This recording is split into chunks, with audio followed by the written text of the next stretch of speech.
Hello, everyone.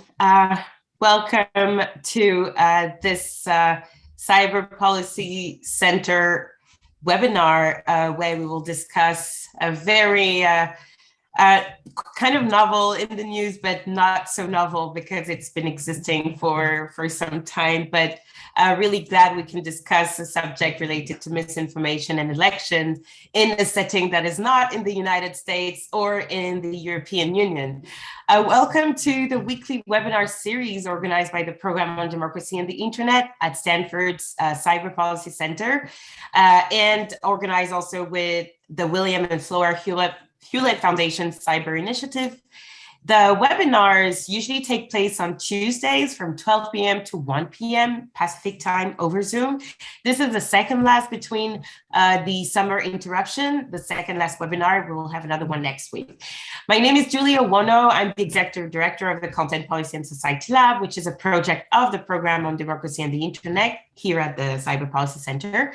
And I am pleased to welcome you today in the webinar to welcome you all, and also welcome Phumzile van Dam, who is a former member of parliament of the South African Parliament, and also a member of the Real Facebook Oversight Board, as well as a consultant on disinformation and digital rights.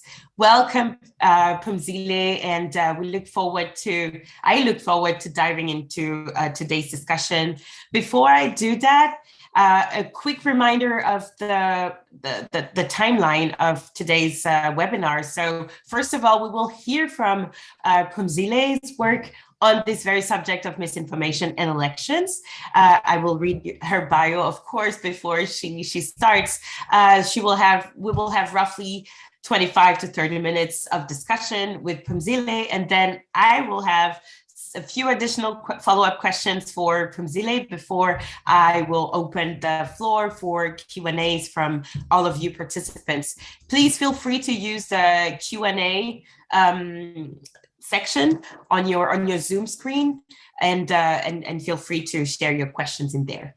So without further ado, I will start by reading your bio. Phumzile, thank you so much for agreeing to meet with us today virtually and to talk about such important work. You're an independent consultant on disinformation and digital rights. You're also a member of the Real Facebook Oversight Board, the International Grand Committee on Disinformation, and you are a member of the Advisory Council of She Persisted.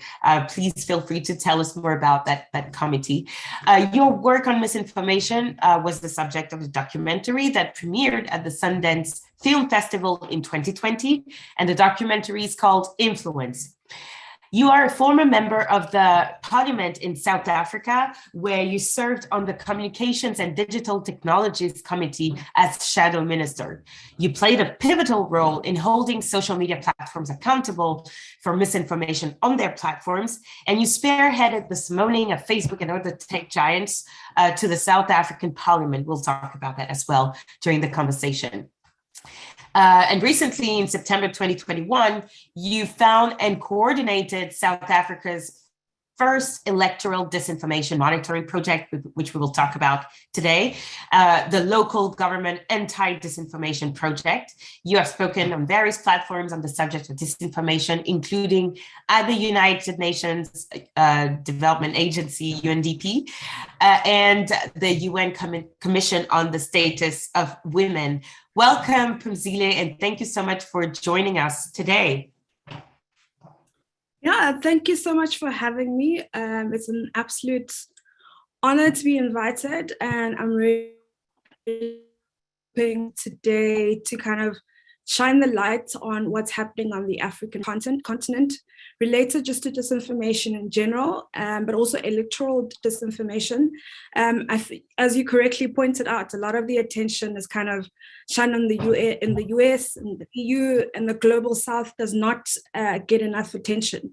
I think the statistic for Facebook in particular is that almost 90% of its users are outside the US. So I'd really appreciate that with the people in the room, this is an issue that you start seeing as important and doing your own personal activism, because I think we really, as a global community, need to talk about what disinformation is doing to countries in the global South.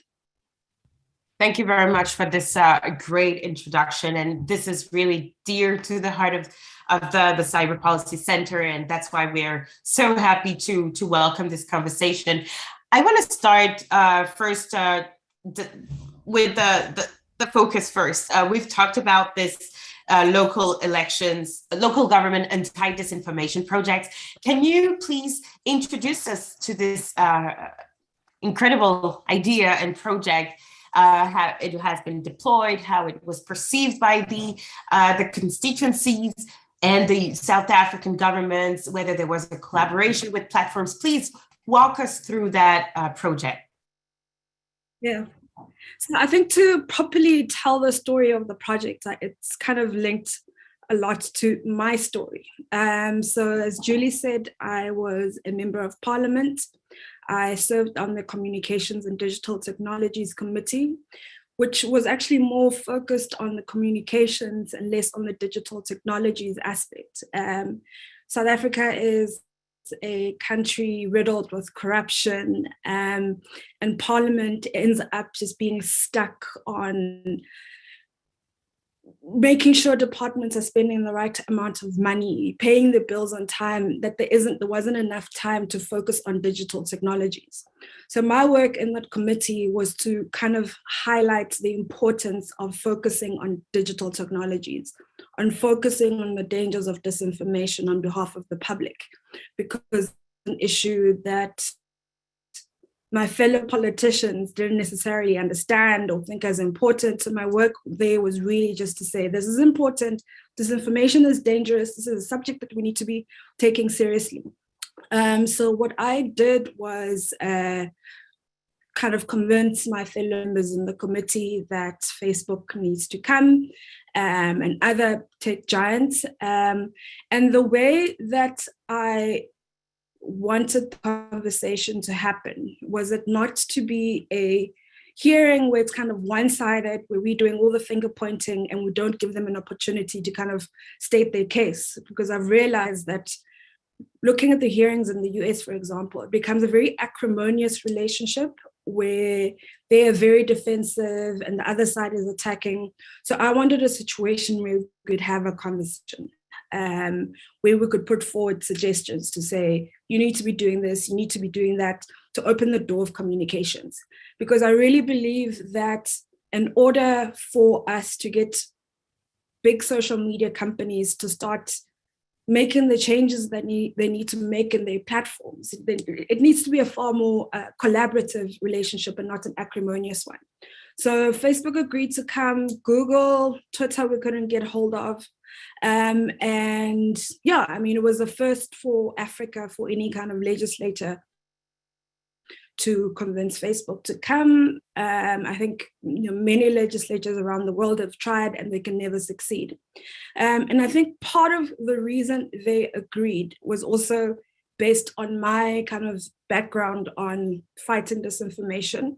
As Julie mentioned, there was a documentary, Influence, which kind of documented a battle that I had against a big PR firm that had run a disinformation campaign in South Africa.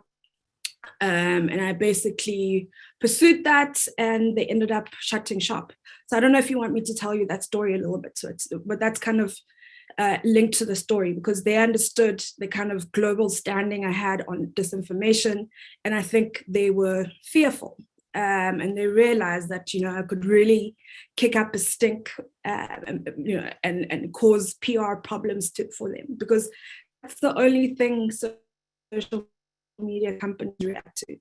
We can scream and shout, academic papers can be written, books can be written, but if it does not get them bad PR, they don't care, they don't act. So I think they agreed because of that. And then what happened was they tried to get a lobbyist to kind of speak to me beforehand. And I said, no, I don't talk to lobbyists. If Facebook has anything they want to say to me, they can talk to me directly. Like, I'm not going to be a shill for Facebook. And then Facebook pulled out at the 11th hour. So the day before the meeting, they said they couldn't come and gave all sorts of excuses. And obviously I was very upset about this and wanted to issue a press statement, slap in the face, you need to come. So they said they didn't cancel, they postponed. And then what happened was that my political party basically tried to stop me from saying anything negative on Facebook. And obviously their lobbyists had found a willing ear that listened to them to try and kind of talk me off talking about Facebook and talking about disinformation. And I basically refused, and I said, absolutely not. I am not going to just, pretend Facebook isn't causing a lot of damage, not only in South Africa, but around the world. So I resigned as a member of parliament because of that, because, I was just not willing to compromise my values to turn a blind eye to. I'm sure everyone in the room knows of the dangers that disinformation has caused around the world, and I couldn't turn a blind eye to that. So the year before I resigned, I was already in talks with a lot of civil society organizations and saying, look, you need to have this project during the election. It's really important, nurturing, there's combating, but I understood that I couldn't be part of it because I was a member of parliament, I belonged to a specific political party. So it needed to be a very independent effort. So I was already in conversation with them and we're talking about what it needs to look like. So when I resigned, there was an opportunity to get that off the ground, which I then did. So a lot of it was, in the beginning, was conceptualizing it. What do we want to do? What do we want to focus on? Are we going to solely focus on fact checking? So are we going to look at what political parties and politicians are saying and fact check that? And we decided we needed to have a far broader kind of project. So the one aspect, obviously fact checking is important, but that is not the only kind of arsenal and the only tool in the arsenal of information. It's one aspect, but there's so many others. So we used social listening tools where we could kind of get data about the conversations that are happening on social media, just to understand, because you need to understand who it is you're working with, what are they saying, who is saying this. So in Twitter, for example, through those tools, we could break down the different communities on South African social media. There was a group that was very influenced by kind of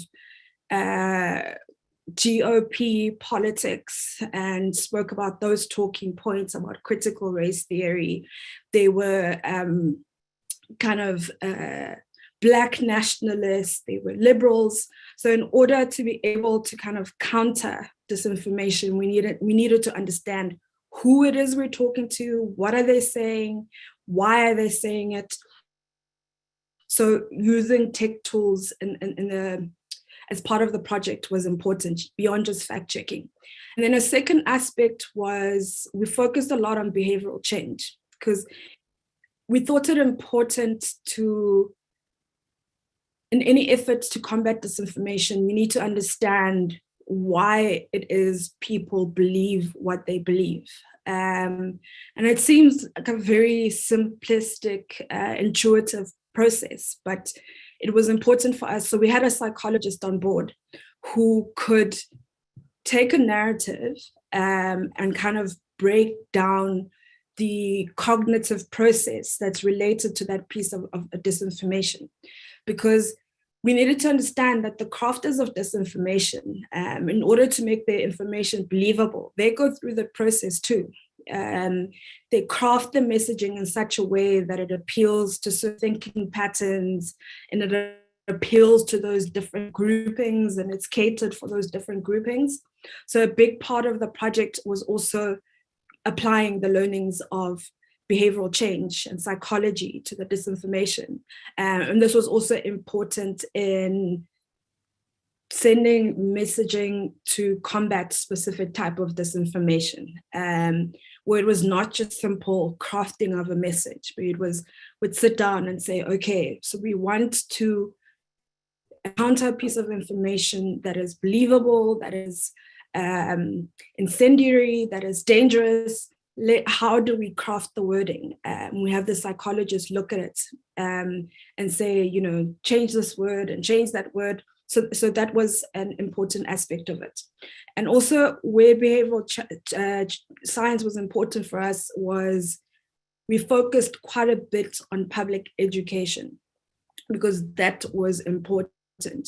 We needed people to understand why disinformation is a problem, and also as a basic understand the different terminology. Because, for example, the phrases disinformation and fake news are used interchangeably. So we really focused on explaining the different terms, that fake news is often related to publications that aren't real, and disinformation can come from political parties, why it's dangerous, how do you check if something is disinformation? So a lot of it was making sure that in a very packed news cycle in a country in political turmoil, where this kind of issue that they don't think is important, we got that into the news cycle. So it wasn't only just educating the public, but also educating the media for them to understand this is an issue at the core of democracy. And if an election happens where there's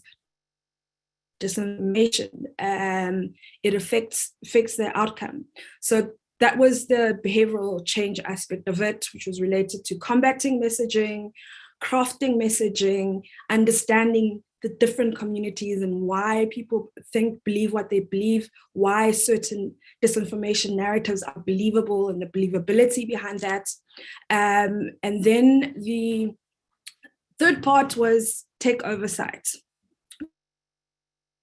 And that was a difficult aspect of the project. So we tried to, once again, kind of sit at the table with the tech companies and talk to them and kind of get them to agree to certain standards. We try to get them to sign a pledge to say we are going to improve our systems during this election period. We looked at what they did in the US, which even though was not effective, it would show some goodwill to say like, look, this is an election happening in Africa. We care as much as we cared in the US election, and the 1, 2, 3, 4, 5 is what we're going to do. So Facebook, we met with them. They sent us a long letter saying we're going to do this and do that. We tried to have say, no, you need to do that. And, oh no, we're hamstrung by head office. We can't do this, we can't do that. And the reason why we wanted that pledge was because after the election, we could look at what they agreed to and what they had done. And what made it difficult was that, so South Africa has the Independent Electoral Commission, so they oversee elections, they're an independent body. So they had already signed agreements with the IEC, the Independent Electoral Commission, so it was difficult to have oversight of their work. So that was certainly the most difficult aspect of the project, because there was no way, they didn't release data, for example, where we could, compare our own monitoring to what they did. And that's kind of where the difference in treatment of African countries and Western countries we saw and kind of highlighted in the project, where in the US, they released a full report saying we encountered 10 influence operations, we shut down 20,000 pages, we did this, we did that. They didn't do that for us, which kind of showed the difference in treatment that African countries are given. So in a nutshell, that is kind of what the project focused on and the different aspects. So I coordinated this, some partners were in Nigeria, in the US, and I managed it remotely. I was living in Norway at the time, but and then I had my own team of staff members who were focused on the education aspect of the project, who did the media, who made sure that the different experts on the project. So for example, the psychologists could go on radio and TV and explain the psychology aspect of disinformation. We had the tech people go on radio and TV to explain part of that, so that all the different kind of topics related to the project were covered. We published a report, which I will drop in the chat for anyone who's interested in reading it, which kind of gives an overview. So we wrote an international audience, and so for example, some of the report kind of explains South Africa's political landscape, its politics, its different groupings, and then we explain our data. So what we were able to see about what people were saying, how political parties were covered, how disinformation was covered by the media. So it's quite a detailed report, and I think it also, the behavioral change, science, psychology aspect of it was something that we did different from other projects that have done the same work, because it's ultimately about communication and communicating effectively and countering narratives and educating people about the importance of this. And it's not simple political communications, it's not spin. It's very sophisticated. So that's kind of the project in a nutshell. Wow, there is so much. First of all, thank you so much for doing that. All of your explanations right now have raised so many more questions. I have a script, but I think I'm just going to get away a bit from that script, because you pointed so many important and fundamental issues that explain the inequities that we are currently in when it comes to addressing social media challenges around the world, and which have been, revealed partly by the whistleblower Frances Haugen. The logic internally, and others, also Sophie Zhang, I remember, did explain to us that disinformation campaigns by authorities in Latin American or Sub-Saharan African countries were dedicated less resources to fight against than same networks or campaigns in Europe or in the United States or Canada. So I wanted to ask two follow-up questions on that. You mentioned at some point in your presentation that the platforms the platforms on the one hand withdrew initially from the multi-stakeholder project that you had put up, because it was involving local government authorities, but also government authorities, the platforms, civil society organizations, and many others. So the platforms withdrew. My question is, was there an outrage at the time when the platforms withdrew, and have there been any consequences for that withdrawal from a political or even legal perspective? I know you've arranged the Simone of Facebook, for instance, at the South African Parliament. Can you talk us through the consequences, basically, when companies such as Meta and Facebook particularly decide from one day or another to withdraw from commitment given to participate in efforts against disinformation? Yeah, I mean, I mentioned in the beginning, they don't terribly seem to care very deeply about, what will people say, as the saying goes. I think my resignation at the time kind of overtook the news in the news cycle, became the kind of the dominant story, and less the fact that they withdrew. And I guess so the reason they agreed is because they anticipated a lot of bad PR if they did not come. And I would, throw the kitchen sink at them, and possibly using parliamentary mechanisms.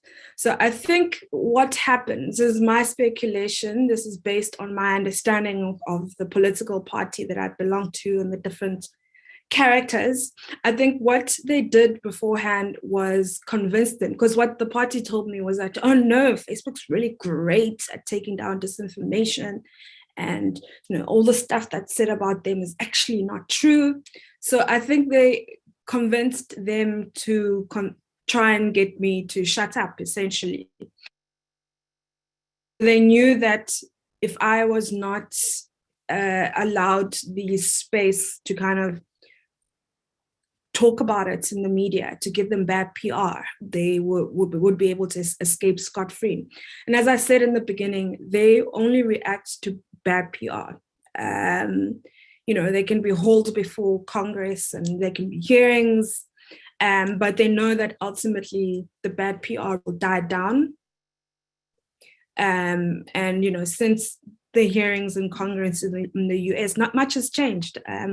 Disinformation continues to be a huge problem. I've read that ahead of the midterms and elections already, there's, there are challenges. But this is a question that I'm always asked: how do we hold the platforms accountable? So from in the beginning, I was a firm believer in self-regulation. Also coming from just an ideological liberal background, the government should absolutely never be involved in, having any oversight or say over the media or the news media, and certainly not social media. They have their own rules which act as self-regulation. They have the codes of conduct, which users agree to. So therefore, no any kind of legislative involvement. I suppose a bit of a slightly libertarian view in my part. But then after a while, you just realize, there was a genocide in Myanmar that was facilitated through Facebook, where you sort of came to the realization that there needs to be regulation. And unfortunately, that regulation will have to come from government. I guess those two came from an African perspective, where, to give an inch, it opens the door to digital authoritarianism. So I think what is important is there needs to be regulation. And that regulation needs to be a globally agreed standard. Firstly, in terms of what disinformation is, what steps can be taken against the tech giants. I haven't fully decided which organization it must be, but the more immediate one seems to be the UN, where member states kind of agree, okay, these are the behaviors we don't want to see on social media. If Twitter or Facebook or YouTube or whichever it is breach this, whatever the code of conduct we have in place, then they can hand out some type of sanction. Because my worry is, once there's regulation in more robust democracies, dictators will see that as an open door. They have regulation in the US or South Africa, which is a robust democracy, that it will open the door to digital authoritarianism, where it results in shutting down of free speech and shutting down platforms because, it's a bad company. Look at what they've done. There's disinformation. In Nigeria, for example, the president shut down Twitter during an election. So, long answer to the question is that bad PR. So we all need to speak up. and keep talking about it. Even though it seems like something, a tall mountain that we can't climb, I think we need to keep talking about harms that social media companies are causing. And then also what I think is very important for a global standard to be set about disinformation and what kind of regulation is in place, because then you get, like I saw in Texas, pieces of legislation that do damage on the fight against disinformation by saying there shouldn't be content moderation. Well, there should be. People are radicalized on the internet. The great replacement theory, was born out of the internet. So anyway, yeah. I'm so glad that you are always bringing this very international, focus and reminder to be careful for what we wish for in one country because it could be replicated elsewhere. This is really in the DNA of the Content Policy and Society Lab was to do specifically that. First of all, decentralize the conversation on content moderation and content policy in general, and making sure that, the same efforts that we're seeing elsewhere, that there's a globalized effort, right, in the direction of having better content governance mechanisms. And I'm so glad that you're referring and calling for, I can hear that, calling for a more global approach to these very important challenges, but that yet nevertheless need to be addressed. I wanted to quickly follow up on another aspect, which is extremely important, and that you mentioned, which is, of course, data access. You lamented at the fact that while you were doing your projects, the platform, and after the elections, the platform did not share, as they did in the United States in 2020, a comprehensive report of what they had put in place, first of all, and what they had observed, how many disinformation campaigns they had taken down. So my question is, in the European Union right now, the Digital Services Act, which was adopted a few weeks ago, does have provisions with regards to data access for researchers and maybe others with. I think that's something that's going to be in the works for a few more months.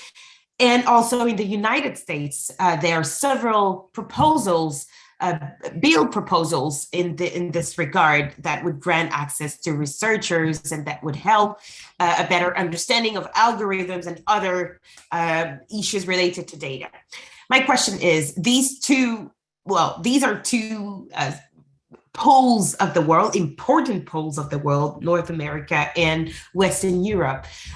Where do you see the place of African researchers? If we grant access in the EU, if we grant access in the US at some point with a regulation that's passed, hopefully, how should that work? Should it be national access only for researchers in the EU or in the US? And should the African Union, for instance, well, probably not the Union, I don't think they can pass legislation, but should countries in Africa also consider, should we nationalize that issue of data access? My question is that, because we're dealing with questions of personal data too, although there's debates on how to preserve privacy, etc. But what's your take on data access? Should it be a global approach or rather a nationalized approach?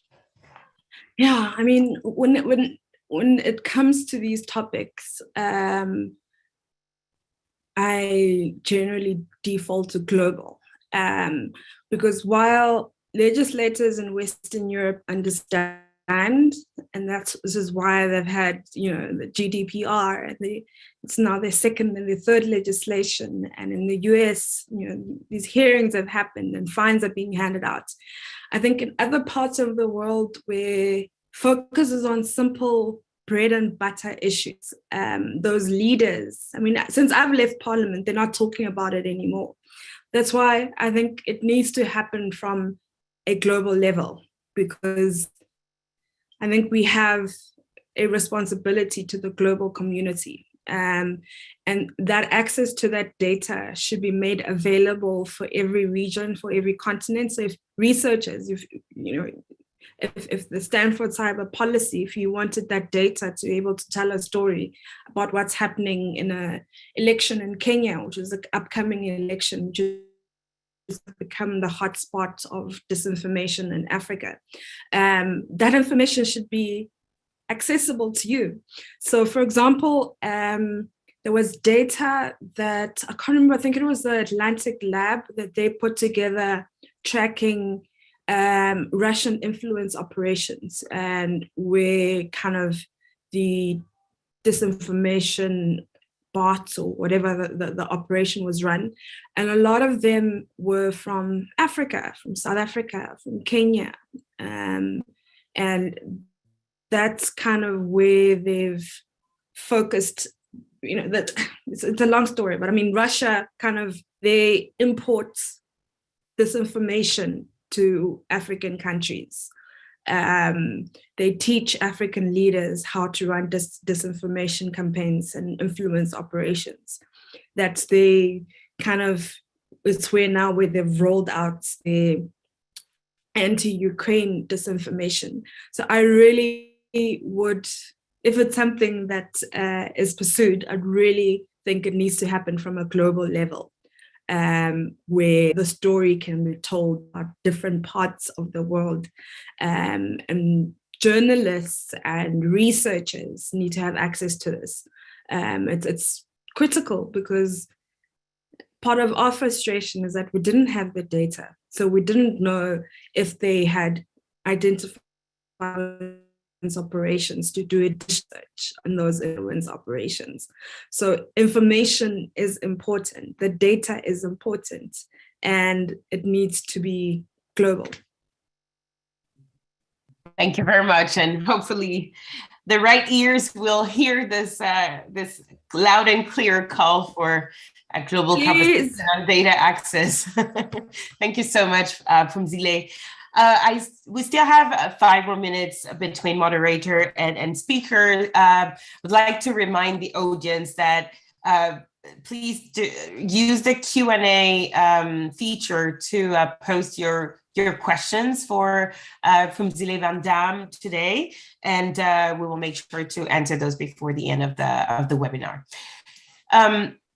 So before we head to the Q&A, I had one last probably opening question with regards to the results, and you will make sure to share the report, the link to the report in the chat section.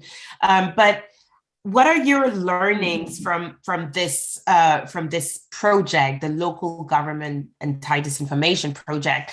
Learning in terms of what are what works in terms of fighting disinformation during an election? What have you observed that has worked? Have the messaging, the counter messaging worked better? Has the education program worked better? What is the magic, the magic to solve disinformation during an election? I'm being provocative, of course, but just getting some ideas. Yeah. I wish I had just like one definitive answer to say, this is what works, this is the magic pill.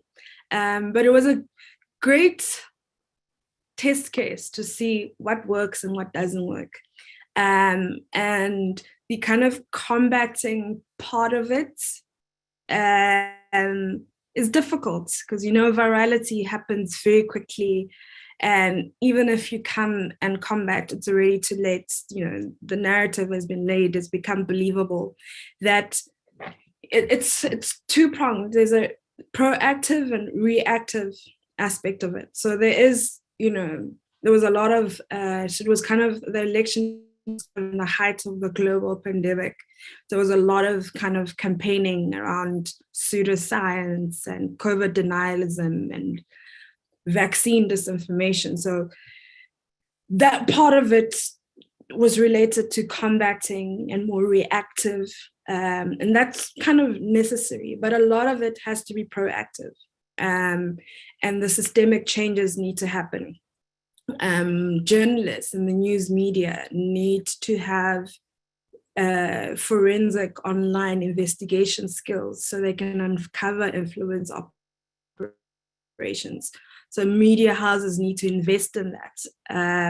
Because if you wait, for example, we waited for the information from Facebook, and this is something we couldn't uncover. So this is a tool that I wish we had, and we didn't really, of being able to, I mean, you could intuitively tell, okay, this is an influence operation,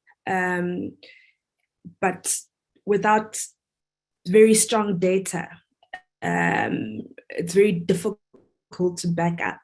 So, for example, the one narrative in the South African election was xenophobia, Afrophobia in essence, where anyone who's not South African was blamed for unemployment, for crime, in the same way, I guess, Mexicans are blamed in the US. In South Africa, it was African nationals. And we could tell there was an influence operation, and we could kind of point out that it's this person and it's this person, and this is the strategy. But without the data, it was really difficult to tell. So it's about being prepared, going into an election prepared, knowing and being able to kind of predict what the narratives are going to be, and going up front to make sure that the right messaging is out there, and how you counter is important. How you say, it's important to speak to people in an authentic and compassionate language, and not be elitist, and trying to counter narratives. Because if someone who says COVID doesn't exist, and you're like, well, I read in this from this scientist, it's not going to work. So it's really, it takes a lot of preparatory work,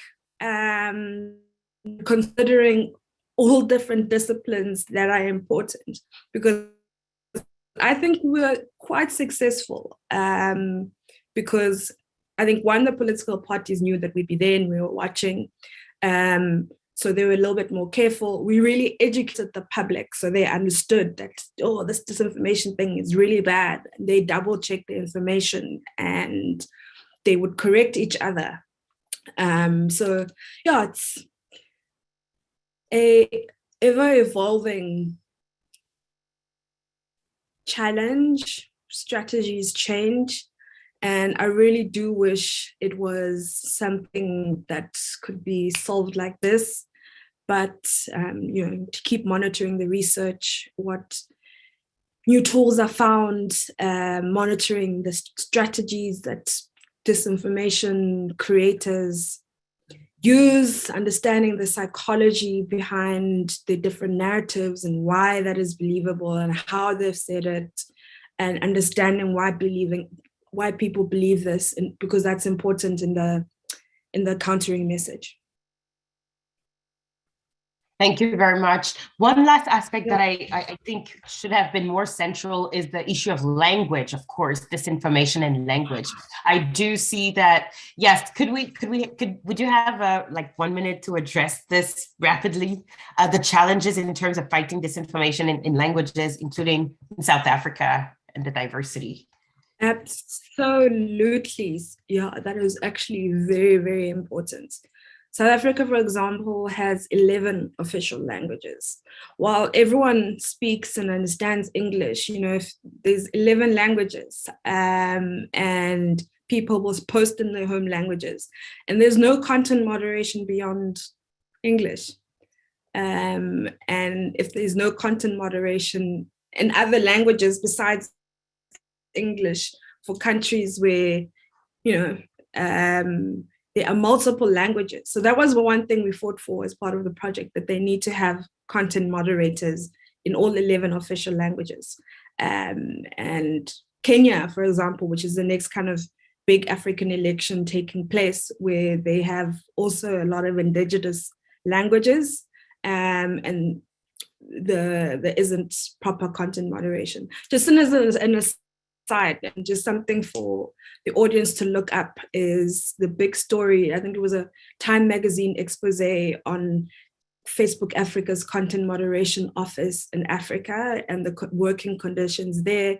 But anyway, that's just an interesting story to look up, in terms of not only how badly people in Africa are ignored and treated, but also their staff are treated. That's just also a really aspect to look into. Thank you so much, Phumzile. This was a very informative session. Thank you so much. I'll now switch to some of the questions, well, all the questions, we have a bit of time. So there's a question, could you speak to the efforts in South Africa of promoting digital media literacy among the public? Is media literacy considered an important tool to navigate today's media landscape regarding mis and disinfo? In 1 or 2 minutes max, because we have plenty of questions. Please. Yeah. I think a lot of people use the internet. They use WhatsApp, for example, is a primary method of communication. There isn't any kind of distinctive digital literacy training. It has happened in schools during lockdowns where kids were learning online, but there hasn't been proper digital literacy for adults who are kind of the audience for a lot of disinformation narratives. But that was part of the recommendations we had in the report, that there needs to be a proper public education campaign for people to understand disinformation. Thank you. I hope and I'm a politician. I'm long-winded. I'm joking. There's still academia. I'm not. So we have a question coming in here. The person would love to hear more detail about what the content of the global regulation that you've been calling for would or should look like in your view. And secondly, what enforcement would look like in practice, enforcement of the said regulation, global regulation, and what are the most realistic paths to get from here to there? Your opinion. Yeah, I mean, this is something I've been thinking about for a long time and kind of wanting to do some more substantive research. So this is kind of an idea that I've put out there and said, let's talk about it, let's discuss it. Perhaps it's a challenge to the policy center about what that policy would look like. And I don't know if it's the UN, but it needs to be an organization with the same kind of stature and gravitas, because I'm just really, really worried about digital authoritarianism. And, I think once politicians put all their ideological beliefs about disinformation aside and just consider that social media is being used to facilitate crimes. And this is an issue of crime. I know it's a little bit more complex than that. There's disinformation and then harmful disinformation. So what I would like to see happen is an agreement of what constitutes harmful disinformation, and there be broad agreement around that. I think if the UN can agree on the SDGs, they can agree on disinformation. They can look at conflicts around the world where there's extensive research demonstrating how these have been encouraged online, and the role social media played in the Myanmar genocide. In Ethiopia, a civil war rages where people are being killed. There's radicalization of mass shooters. I think if people could just put their, all the ideological posturing and grandstanding, and it was just sat down and agreed, okay, this is harmful, this is causing wars around the world, people are being murdered, people are being shot. Let's sit down as a UN, and this is the code of conduct. Here's, as they have a definition for extreme poverty, they have a definition of harmful disinformation. And I think essential to that would actually be having the tech companies as part of the conversation. It does not need to be a combative relationship all the time, but getting them on board to say, this is what you need to do, and sign this. And if you don't do this, this will be the punishment or the sanction or whatever sanction that the UN can. That's why I'm saying I don't even know if it's the UN, but there needs to be a global standard. And I think that's kind of research that I've set for myself to properly think about. I have it as a concept, but I haven't really properly thought about, for example, I mean, we can think about what it would look like as a policy, and that's something that can be kind of written fairly quickly, but sanction process that requires far more research. Is it fines? Can the UN hand out fines? But I really think there needs to be a global body, and one that, I mean, I don't know if the UN has a lot of trust, but certainly it is trusted a little bit more amongst nations themselves. But yeah, I think it's really an issue that we need to stop looking at in an isolated manner, because the internet isn't isolated. You know, what happens on American internet doesn't stay on American internet. It goes to other parts of the world, and we need to start thinking about the internet as the internet is, and considering the global village that it is, and the need for legislation and oversight to happen globally. That was such a comprehensive answer. Thank you so much, Kumzile. I forgot you said I must give short answers. Sorry. I forgot that you said I must give short answers. I'm sorry. I'm very passionate about this. You've actually addressed some other questions in there, so that's fine. I'll go to the next one, which is a rather short one. Is there a web and cookbook where one can replicate the experience? The person is from Ecuador in South America and say they're lacking skills, and the elections have similar vulnerabilities. So for the person, I just linked to the report on the project. Kumzile, if you can confirm that's the right link, and that could be a good starter for a cookbook, but I agree there should be more international collaborations. Yeah. That's for sure. I'll switch to the next question: how to evaluate, measure progress and better outcomes, especially at scale when the problem of disinformation is so widespread and large scale. Again, shortly if possible. We still have 4 more questions. Okay, sorry. I was looking at the link. I didn't hear the question. Yes. Sorry about that. How to evaluate the progress and better outcomes, especially at scale, a better outcome of anti-disinformation efforts, when the problem of disinfo is so widespread and large scale. Is there a way to measure success, in your opinion? The success, I suppose, is through the usual polling. I don't know if there's a need to reinvent the wheel in terms of assessing the success in terms of what people believe. I think just polling and gauging sentiment, especially if in an election the conversations are happening online. And what we did, we used social media listening tools. We could tell when narratives changed and people stopped believing certain things. So if you're monitoring social media, I think it's important to measure. Oh, what happens? Oh, sorry, you're still here. Oh, still here.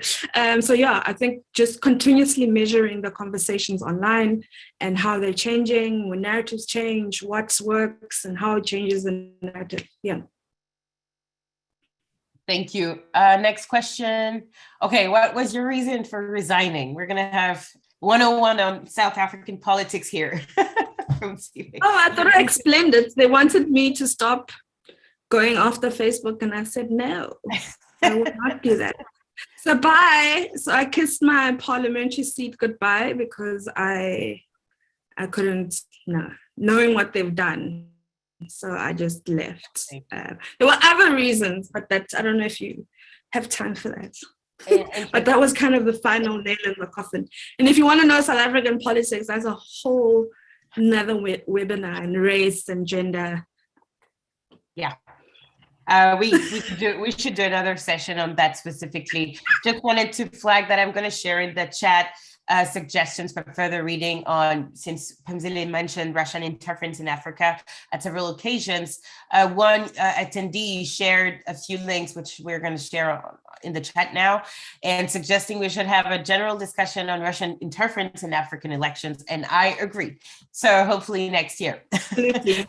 And that's very, very, very important. And there's some research that's been done on that. I wish I could just send you some of the primary research that's been done, mapping the diplomatic relationship between Russia and African countries. Yeah, it's very important and very interesting too. Next question, is there a coalition or network of digital rights organization or activist groups in Africa or other countries so that they could collectively approach the platforms and advocate for change and exchange data? Not enough. There are a couple, and yeah, I mean, that's the difficulty with countries where poverty is, bread and butter issues just dominates the conversation, that this is just like seems digital and online and well, it's not important. There's not enough organizations is the short answer, working in that space. And that's why it's important that the global activism happens, focusing on those regions. And I could add also that the inequalities that you rightly pointed from Zile, including in terms of access to resources, is even more multiplied, yes, in the African context. One last question in 1 minute, please, from Zile. How has COVID-19 misinformation impacted South Africa? And has there been disproportionate effect in global South countries compared to the United States? And we'll end there. Thank you. Quick answer. 50% vaccination, 45% vaccination rates. That's the short answer. And there was a lot of Russian disinformation where, it was seen that they've paid money to a political party where they were campaigning for Sputnik. But where vaccine disinformation has been very successful is South Africa, and I'm sure many other countries too. So that short answer, that gives it all, 45% vaccination. And that is dismal. It is. Thank you. I did it in 1 minute. Sorry. Yes, you did. Thank you so much, Pamzile. It was such a fascinating conversation, and I hope there will be more conversation in academic settings outside of Africa, outside of the global South, about the effects of disinformation. I'm going to ask now for the slide. Thank you again, Pamzile. And this was recorded and will be available on the Cyber Policy Center's YouTube channel, and we'll make sure to share the link.